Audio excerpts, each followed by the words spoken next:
My name is Mara Sullivan, 31 years old. Last Thursday night completely rewired something in my brain, and I'm still trying to decide whether that's a tragedy or a blessing in disguise. But I'll start at the beginning because the ending only really makes sense when you see all the little things I ignored on the way there. I work as a logistics coordinator for a mid-sized shipping company here in Texas. Decent money, nothing wild, but my bills are paid on time, my credit score is healthy, and I have my own one-bedroom apartment downtown with a view that's mostly parking lot and sky, but it's mine. My car is a used SUV, fully paid off. I've got a 401k that's actually growing.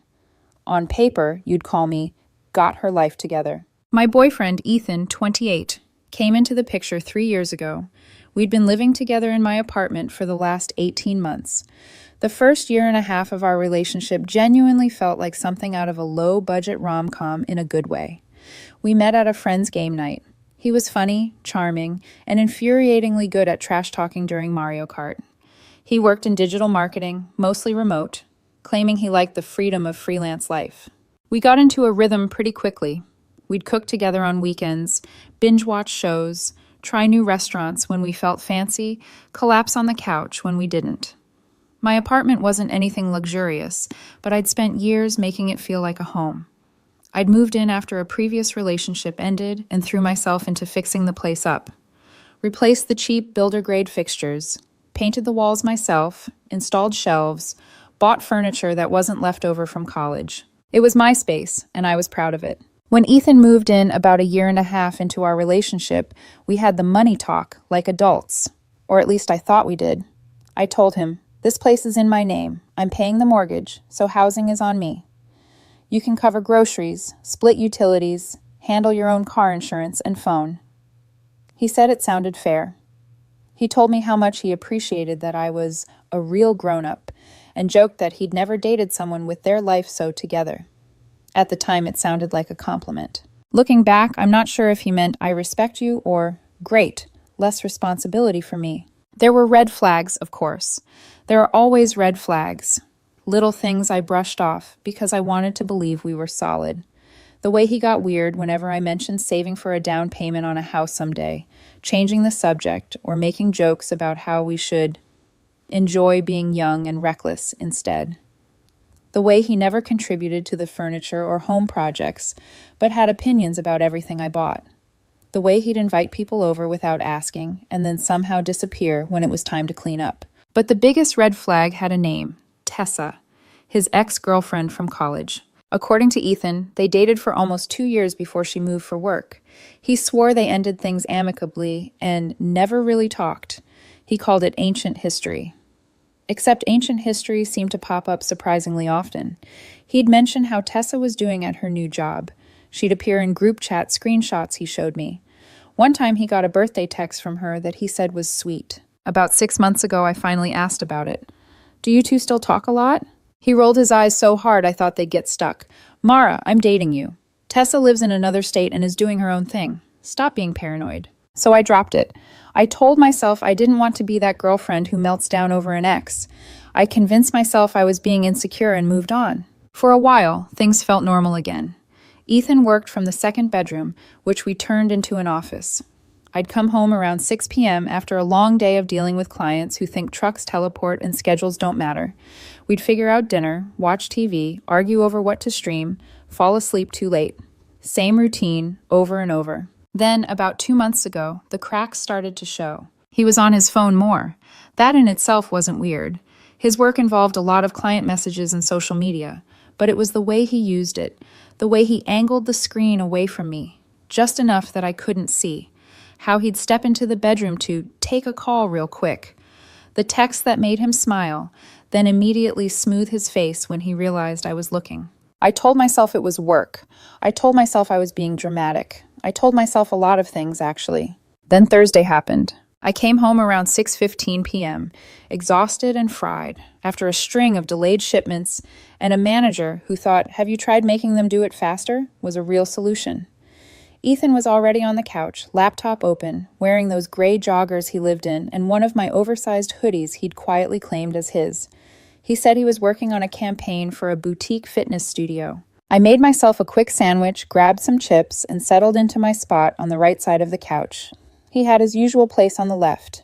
The TV played some background show neither of us was really watching. Around 7:45, his phone buzzed on the coffee table. The way he grabbed it was the first alarm bell. His hand shot out so fast he almost knocked over his water bottle. He snatched it up, thumb hitting the screen, and angled it away from me. Not dramatically, just enough. I watched him out of the corner of my eye. He smiled. Not a polite smile, not a little smirk. It was that smile. The one that reaches your eyes and lights up your whole face.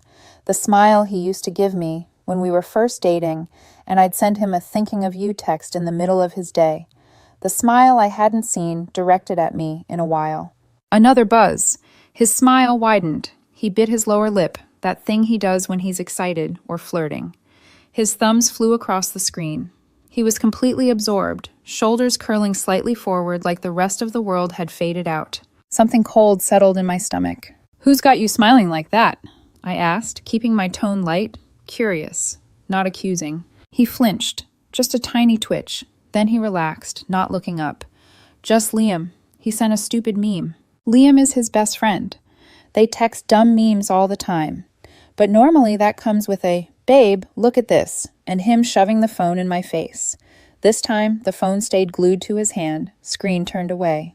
"Liam's on that camping trip, remember?" I said slowly. "Did he suddenly get Wi-Fi in the woods?" "Yeah, signal's spotty, but he said he found a spot," Ethan replied, fingers still moving, smile still there. My gut twisted. Liam had made a big speech about going fully off-grid for the weekend. No Wi-Fi, no service, just him, some friends, and the trees. His phone buzzed again. This time I looked directly at the screen before he could tilt it away. For a split second, the notification banner at the top betrayed him. Can't stop thinking about last weekend. The name above it, Tessa. My heart dropped, like someone had cut the elevator cables in my chest. "Tessa's texting you?" I asked, and my voice didn't sound like mine for a second. He froze, completely still.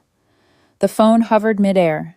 I watched his eyes, saw the frantic calculating behind them, the way his jaw tightened. Then he did something I will never forget. He laughed. Not a nervous laugh, not an, "oh crap, I'm caught" laugh. A real, amused, almost delighted laugh, like I'd just told the funniest joke he'd heard in weeks. "It's just text, Mara," he said, shaking his head, still smiling. "What are you going to do? Break up with me over a couple messages?" He said it so casually, with so much confidence, like the idea of me actually leaving was absurd. Like he knew me so well that he'd already written the ending. I'd yell, he'd gaslight, I'd cry, we'd cool off, and life would go back to normal. Same as always. Something in me snapped. Or maybe it didn't snap. Maybe it finally clicked into place. I didn't scream, I didn't cry, I didn't give him a show. I stood up from the couch without saying a word and walked straight to the bedroom. "Mara," he called after me, still half laughing. "Come on, don't be dramatic, we're talking." I ignored him. I opened the closet, pushed his clothes aside, and dragged down the expensive hard-shell suitcase I'd bought him last year for our anniversary trip. Black, with brushed metal corners and smooth wheels. He'd spent 2 weeks sending me links to proper luggage. I'd dropped $300 to make him happy. I flipped it open on the bed and started packing. Not his things. Mine. Shirts from the dresser, folded the way my mom taught me before she died. Jeans, rolled tight. Underwear and socks. My favorite hoodie. My work clothes. It all went neatly into his suitcase, each fold a quiet answer to the question he'd just mocked me with. He appeared in the doorway, phone still in his hand, smile fading as he watched me pack. "Wait, are you packing your stuff in my suitcase?" he asked. "Yes," I said, my voice flat. The word felt solid in my mouth. "Mara, stop, you're overreacting, it's just texts." I grabbed my toiletries from the bathroom, razor, skincare, makeup bag, perfume, and laid them on top of the clothes. Clicked the suitcase shut. "I didn't even do anything with her," he insisted, his voice rising. "We just got coffee." "Last weekend," I said quietly, "when you told me you were at that marketing conference." He opened his mouth, closed it. "I was at the conference. I just met up with her for a bit. It wasn't a big deal." "If it wasn't a big deal, why did you lie?" I asked. Silence. He swallowed. "Because I knew you'd freak out exactly like this." There it was, the logic knot he lived in. Lie first, blame my reaction later. I didn't argue. I didn't explain. I just rolled the suitcase to the front door, went back for my backpack, my laptop, my folder of important documents, birth certificate, passport, social security card, tax returns, all the things he'd never see again. Mara, you're not actually leaving, he said, laughing again, but it sounded thinner now. Come on, over some texts? Seriously? Be an adult. I opened my phone, booked an extended stay hotel 10 minutes away, and ordered a rideshare. Check in tonight. Decent monthly rates. Easy. He tried again. Where are you even going to go? Anywhere you're not, I said. His face flickered. I walked into the kitchen and calmly unplugged my coffee maker, my air fryer, my Instant Pot, every appliance I'd bought with my money and used every week. Set them by the door. You're taking the appliances? He snapped. Seriously? My things, I replied. My decision. The rideshare notification popped up. Your driver is 7 minutes away. One last thing. On my way out, I picked up his phone from the counter. He lunged for it, but I was faster. I knew his passcode, his birthday. Not creative. I opened the thread with Tessa and scrolled. Months of messages. Flirting, inside jokes. Can't wait to see you again. Photos, weekend plans. GPS tags that didn't match the stories he'd told me. I turned the screen so he could see. His face went gray. Mara, it's not what it looks like, he stammered. It's exactly what it looks like, I said, and you laughed. My phone buzzed. Your driver is here. I grabbed the suitcase handle, swung my backpack over my shoulder, picked up my documents, and walked to the door. Mara, please, he said, voice cracking for the first time. Don't do this. I love you. We can talk about it. I looked back at him. What am I going to do? I repeated softly. Exactly what you said, Ethan. Break up with you. I stepped out, closed the door behind me, and didn't look back. The driver helped me load everything into the trunk. Rough night? He asked gently. Something like that, I said. I muted Ethan's calls halfway through the ride. By the time I checked into the hotel, my phone had so many notifications, it looked like it was glitching. I ignored them all. The extended stay room was small but clean. A bed, a little kitchenette, a table, and silence. Blessed, heavy silence. I set my suitcase down, exhaled for the first time in hours, and opened my laptop. First order of business. Changing passwords. Streaming services. Shared accounts. Everything we'd ever logged into together. If he wanted to watch his shows, he could pay for his own subscriptions. I lay down on the unfamiliar bed, staring at the ceiling. For the first time in months, I slept straight through the night. The next morning, my alarm went off at 6:30, just like always. For a moment, in that fuzzy second between sleep and waking, I reached out across the bed, expecting to feel Ethan's warmth beside me. My hand met cold, unfamiliar sheets. The hotel room came back into focus. Beige walls, small kitchenette, my suitcase propped open like a reminder that my life now fit into portable compartments. For a second, panic rose in my chest. Then, underneath it, something steadier. Relief. I showered, got dressed for work, and stared at myself in the mirror. Same face, same brown eyes, same faint scar on my chin from when I fell off my bike at 10. But there was something different in my expression, a quiet hardness that had not been there the day before. At lunch, I called my landlord. Hey, Steve, it is Mara, I said, fingers drumming the picnic table outside my office. I need to talk to you about the lease. You renewing early? He joked.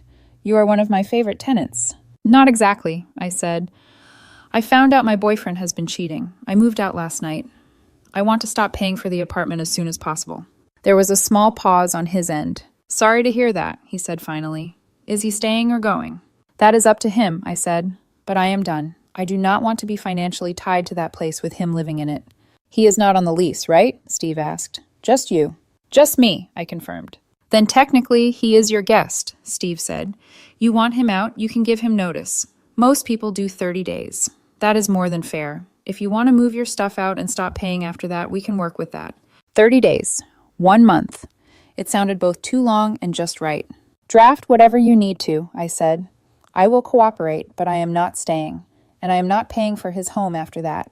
Understood, Steve replied. I will put together an official 30-day notice. He will have to vacate, or I start eviction proceedings. You are covered. After work, back at the hotel, I typed out a message with hands that did not shake. You have 30 days to move out. Official notice is coming from Steve. Good luck. I hit send. The explosion was immediate. Are you serious right now? Mara, stop. You cannot just kick me out. We live there together. I have rights. This is my home too.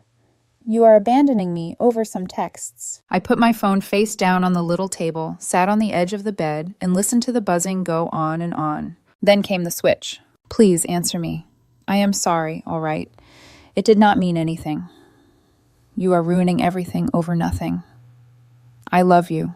We can fix this. I read each one once, then archived the thread. An hour later, his mom called. I stared at the screen for a long moment before answering.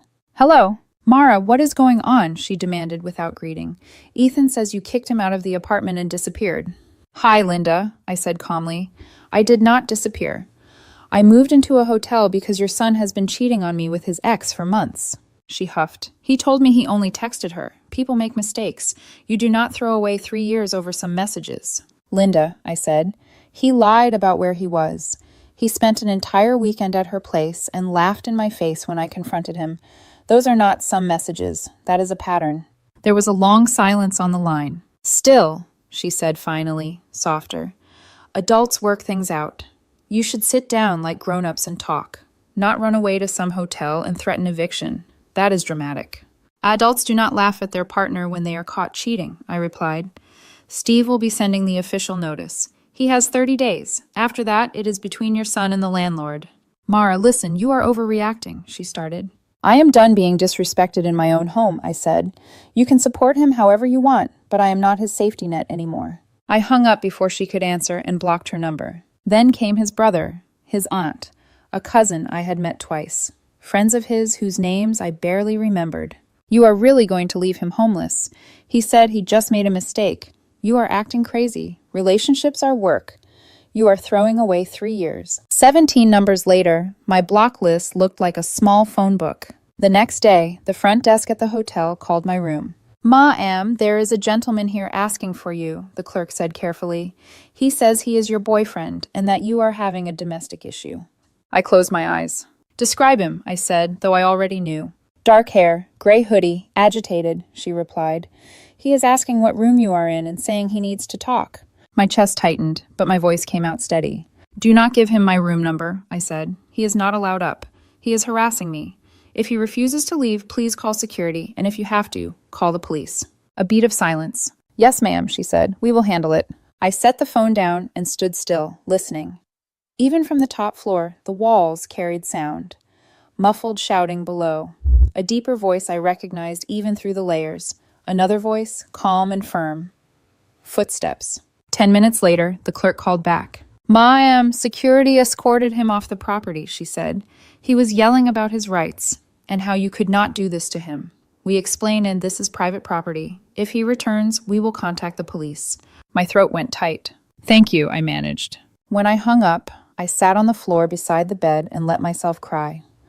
Not because I regretted leaving, but because the weight of everything finally caught up with me. The years, the promises, the future I had already built in my head. I cried until the ache behind my eyes turned into a dull throb. Then I wiped my face, stood up, and opened my laptop. If Ethan wanted to escalate, fine. I could escalate too. I changed more passwords, bank accounts, email, cloud storage, anything he might have touched while we lived together. My best friend, Kyle, texted while I was doing it. Heard you moved out. You okay? I stared at his message for a long time before replying. Not really, but I will be. Call me. I did. By Monday, I was done hiding. Ethan was supposedly at his mom's that afternoon. I texted him in the morning. I am coming by the apartment today to pick up the rest of my things. Do not be there. He sent back 6 messages in a row. This is my home too. You do not get to order me around. If you show up, I am not leaving. We need to talk. I ignored them. Kyle pulled up outside the hotel in his truck at noon. You ready? He asked. No, I said, opening the passenger door, but we are going anyway. We drove in silence for a few minutes, the city blurring past the window. You know this is the right call, right? He said quietly. You cannot fix someone who thinks cheating is a joke. I know, I said. Knowing and feeling are not on the same page yet. He nodded. When we reached the apartment, the building looked exactly the same as it had a week ago. Same bricks, same stairwell, same potted plant by the entrance that one of my neighbors watered religiously. It felt like walking into a funhouse version of my life. Inside, the air smelled like old coffee and stale cologne. Ethan's shoes were by the door. His hoodie was thrown over the back of the couch. His energy sat in the space like humidity. I pushed it aside. "Start filming," I told Kyle. He took out his phone and began recording as we did a slow walkthrough. I pointed to each piece of furniture. "I bought that before he moved in. That TV is mine. That desk is mine. Those bookshelves are mine. The dishes in the kitchen, most of them are mine." We opened cabinets, drawers, closets. I moved mechanically, almost clinically, packing my belongings into boxes and bags. Clothes, shoes, kitchenware. The throw blankets I had picked out. My books. My desk chair, my lamp, the wall art I had spent an entire Saturday hanging. Each item was a sentence in a story I was now writing a different ending for. By the time we finished, the apartment looked hollow. The bones of it still stood, but the warmth was gone. What remained was mostly his clothes, his video game consoles, his posters, the cheap lamp he brought from his last place. As we carried the last box down the stairs, the front door opened. Ethan froze in the doorway, holding a cardboard box, eyes wide as he took in the emptiness. "What did you do?" he breathed. I set my box down on the sidewalk and looked at him. "I took my things," I said. "Everything I bought before you moved in, and everything I paid for during the relationship." "You took everything," he said, voice climbing. "Where am I supposed to sit? Sleep? Eat?" "Those are problems you can figure out," I said. "You have 26 days left." His face twisted. "You cannot do this to me," he snapped. "This is my home. I put time into this place. This is abuse." "Your name is not on the lease," I replied quietly. "You are a guest. You were given notice. That is more courtesy than you ever gave me." "I have nowhere to go," he said, voice suddenly small. "You have a mom who thinks I am being dramatic," I said. "You have friends you swore would always have your back. You have your ex who could not stop thinking about last weekend. You are not my responsibility anymore." Kyle lifted another box into the truck, muscles tense, jaw clenched. Ethan rounded on him. "You are really helping her do this?" he demanded. "Yeah," Kyle said. "I am." "Stay out of this," Ethan growled. "She is my friend," Kyle replied. "You are lucky this is all she is doing." For a second, I thought Ethan might swing at him. Instead, he dropped the box he was holding.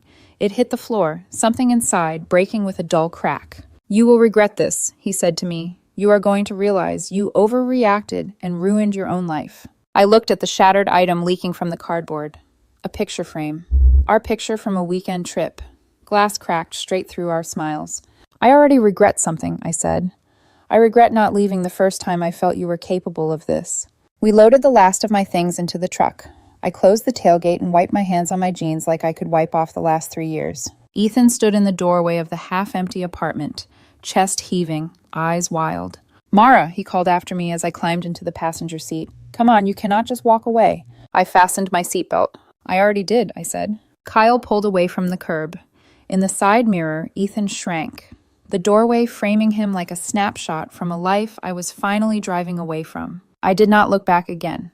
The next 48 hours were what therapists call an extinction burst, the frantic chaos someone unleashes when their control over you slips away and they're desperate to get it back. Except Ethan didn't slip, he plummeted. It started Tuesday morning while I was at work. My phone buzzed relentlessly, not with texts this time, but with alerts from my credit monitoring app. New credit card application detected. Another application flagged as suspicious. Third-party inquiry to your social security number. I stared at the notifications, stunned. He wouldn't. He did. Ethan had my SSN. He had had access to all my documents when we lived together.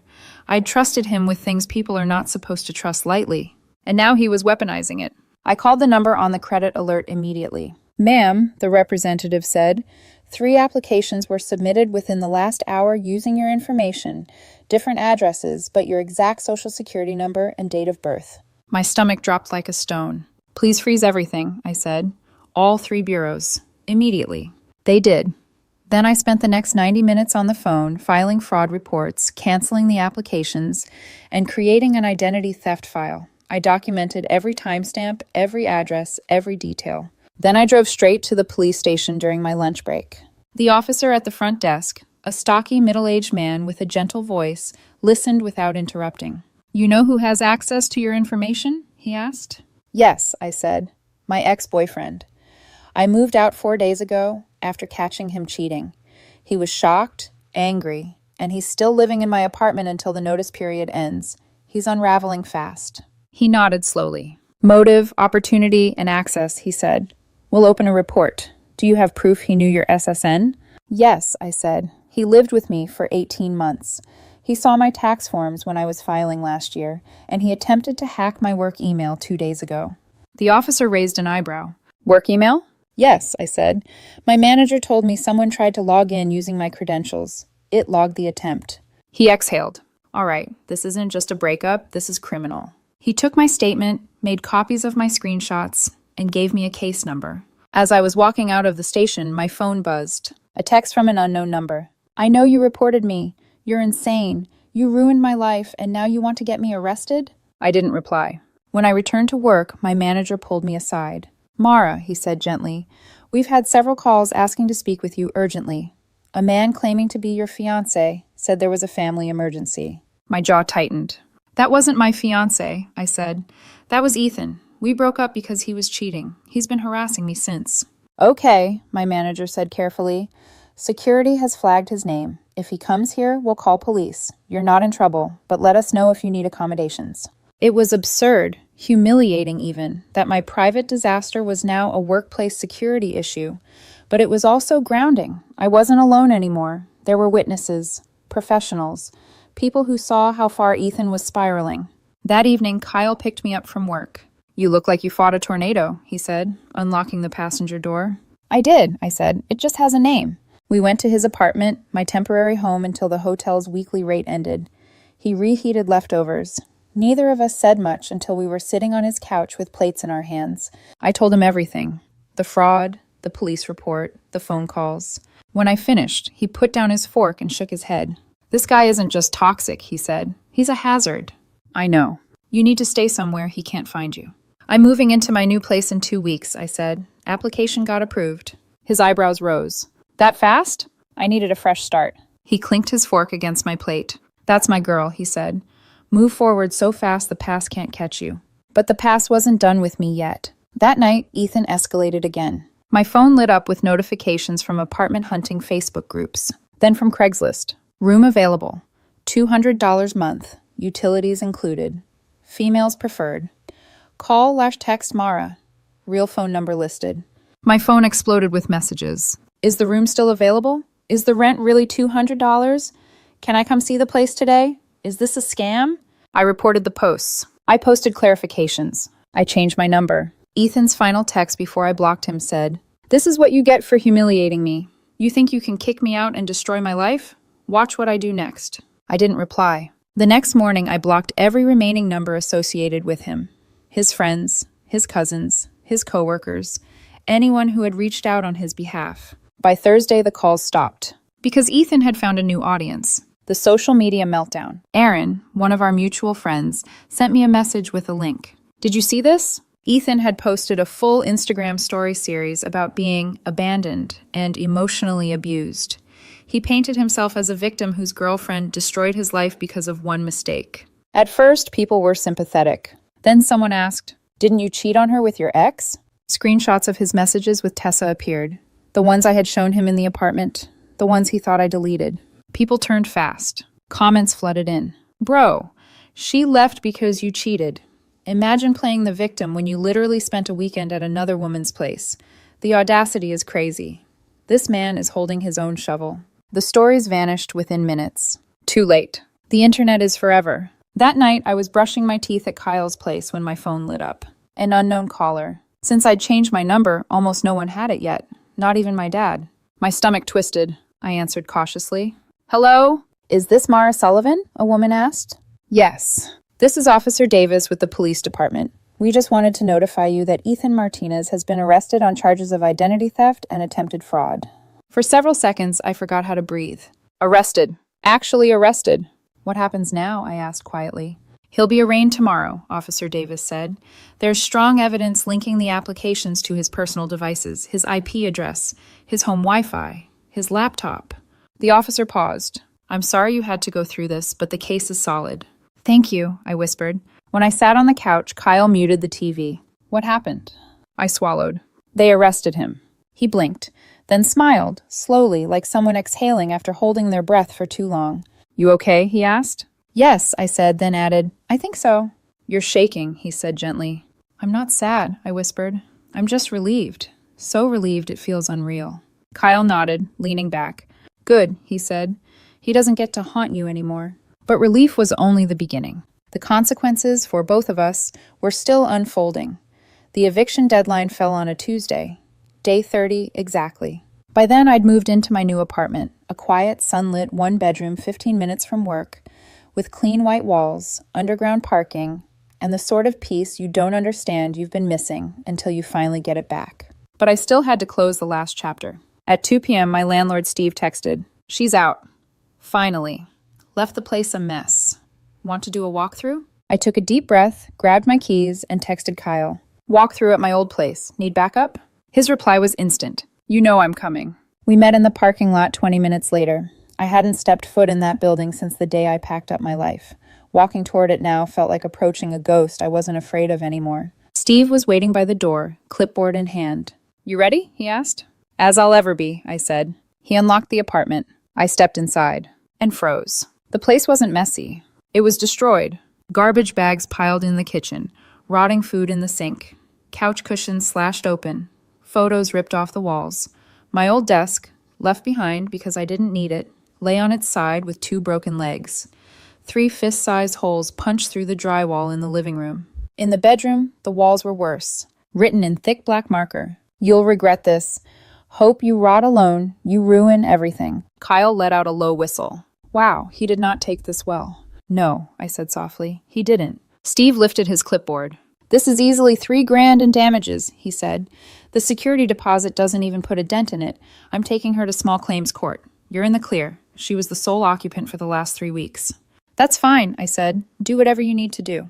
He nodded and took photos from every angle, documenting everything. In the middle of the living room floor, something caught my eye. A cardboard box. "Open." I walked toward it slowly. Inside were all our photos together, framed pictures, Polaroids, ticket stubs, anniversary cards. The scrapbook I'd spent months building, now half ripped apart. Like she'd expected me to walk in, see the memories, and crumble. Like this destruction was supposed to break me. Kyle stepped beside me. "You thinking what I'm thinking?" "Yeah," I said. "Dumpster?" "Dumpster." We carried the entire box outside and slid it straight into the trash compactor without looking through a single item. The past was trash, literally. That evening, Kyle and I were meal prepping in my new kitchen. The place smelled like garlic and basil instead of stress and heartbreak. Then my phone rang. Unknown number. I hesitated, but answered. "Is this Mara Sullivan?" a man asked. "Yes." "This is Officer Davis. Just wanted to let you know. The arraignment was this morning. Your ex posted bail, $25,000. Someone in his family covered it." I exhaled slowly. "Okay." "He's scheduled for a formal hearing next month. Given the digital evidence, IP logs, device registrations, browser history, the case is strong. Identity theft is a felony. He's facing probation at minimum, possibly more." "I understand," I said. "And Ms. Sullivan," the officer added, "given the harassment, you can file for a restraining order at any time." "Thank you," I said softly. "I'll consider it." When I hung up, Kyle slid a bowl of pasta toward me.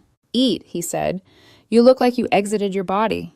"I might have," I said with a weak laugh. "Good. Less space in your head for that clown." The next month unfolded in pieces. Small ones, healing ones. I unpacked my new apartment slowly, choosing where to put each item with care instead of urgency. I slept better, deeper than I had in years. I stopped jumping every time my phone buzzed. I started reading again, cooking again, music again, picked up the guitar I'd abandoned long ago. Kyle and I went back to our Thursday night basketball games with our old friends.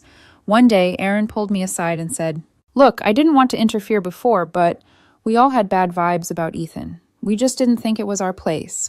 "I wish I'd listened to my own bad vibes," I said. He gave me a sympathetic pat.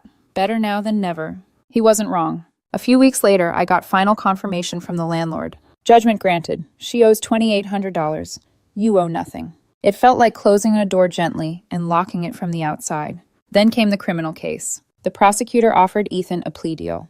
2 years probation, full restitution to me for credit repair and legal fees, mandatory counseling, a permanent felony record. He took it. Of course he did. He didn't want jail time. A week later, I received an official document. Restitution order, $3,400, payment plan, $150 per month for 24 months. Ethan was paying for the damage he caused, literally and legally. Then, 2 days after the restitution notice, my phone lit up with a call from a number I didn't recognize. I answered. Hello? A familiar voice, his mother. Mara, please, she said, sounding exhausted. He's working minimum wage. He can barely afford his car payment. These restitution payments are destroying him. Is there any way you can reduce the amount or speak to the court? I stared at the wall. Linda, I said slowly, your son committed felony identity theft. Her breath hitched. But he's young, she tried. He made a mistake. He's paying for it. Isn't that enough? No, I said gently. He laughed in my face when I confronted him. He vandalized the apartment. He tried to hack my accounts. He harassed me at work. He applied for credit using my identity. These aren't mistakes. These are choices. But... And I'm done being his safety net. I hung up, then blocked her new number. Life kept moving forward. I settled into my new apartment. I joined a gym. I rediscovered my morning routine. I cooked meals I actually enjoyed. I didn't think about him every time my phone buzzed. I didn't wake up exhausted from arguing in my dreams. Somewhere in that softness, something unexpected happened. I met someone. His name was Rowan. Yes, really. A physical therapist at my gym. Kind eyes, warm smile, annoyingly good posture.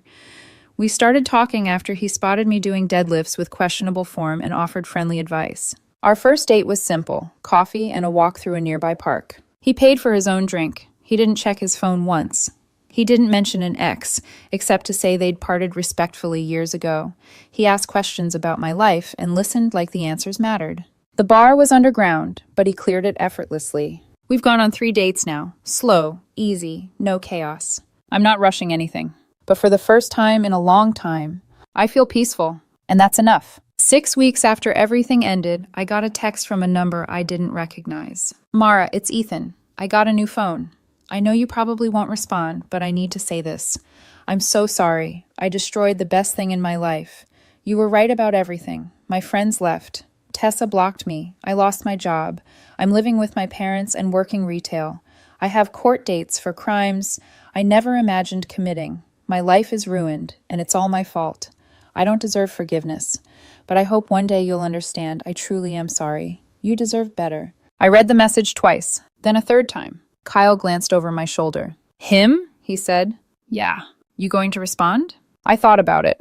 Really thought about it. Anger didn't rise. Sadness didn't rise. Nothing rose except a quiet clarity. I typed one sentence. I hope you figure out whatever's broken inside you that made you think treating people like that was okay. We're done. I hit send, then blocked the number. Deleted the message. Kyle leaned back on the couch and nodded. Clean, he said. I learned from the best, I replied. Life is calm now. Better than calm, whole. I'm planning a solo trip to Japan next spring. 2 weeks of temples, quiet mornings, neon nights, and zero thoughts about past heartbreak. The luggage I once bought for him sits in my closet now. Mine again. It's poetic, in a way. Those bags were supposed to carry memories with someone who betrayed me. Instead, they're taking me somewhere new, somewhere peaceful, beautiful, far from anything he ever touched. The best revenge wasn't his arrest, or the restitution, or watching karma dismantle his illusions. The best revenge